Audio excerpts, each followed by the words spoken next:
taking 30,000 years of storytelling structure to adapt this for the age of disruption.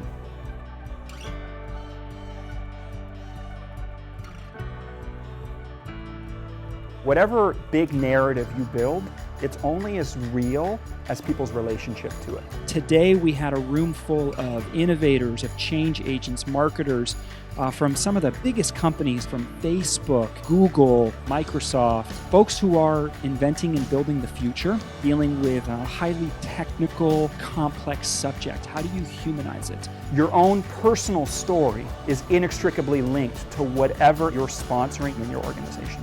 Take something that challenges current reality, how they can communicate that innovation. The biggest thing that today has done for me is really breaking down the physics of what a story is about. If you want to get really good at storytelling, you actually want to practice story listening. I want everybody to stand up. There's the story you tell, and then there's the story that people hear. The forcing function is about choice.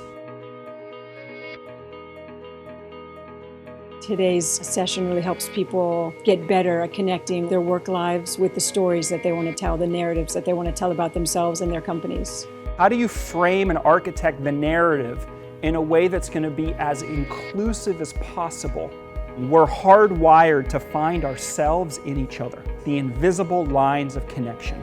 You're redefining the limits of what's possible, of what's acceptable. The first step of an undeniable story is the context for change. Then they have an emotional journey, closes with evidence of truth.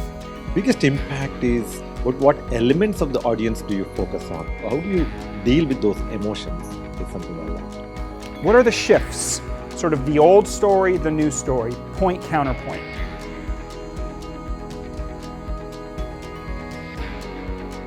So I think I got a better grounding in the invisible scaffolding behind any storytelling. What can we do today that 5 or 10 years ago was not conceivable? It's the marriage of emotion and reason. It's the art and the science. Focus less on the data and more about the intention. What are you trying to do this for? This is where the story's really at. That's how you win people. Your greatest source of untapped power are the parts of the story that are unreconciled. Really think about what's it like to walk in this body. It's about the interrelationship of these characters with each other. What's unresolved emotion, that's what makes the story. The predominant thing that came for me was the work where you're inviting someone into a shared vision as opposed to convincing them about something you're doing. It's far more important to have the story worth telling than how you tell it.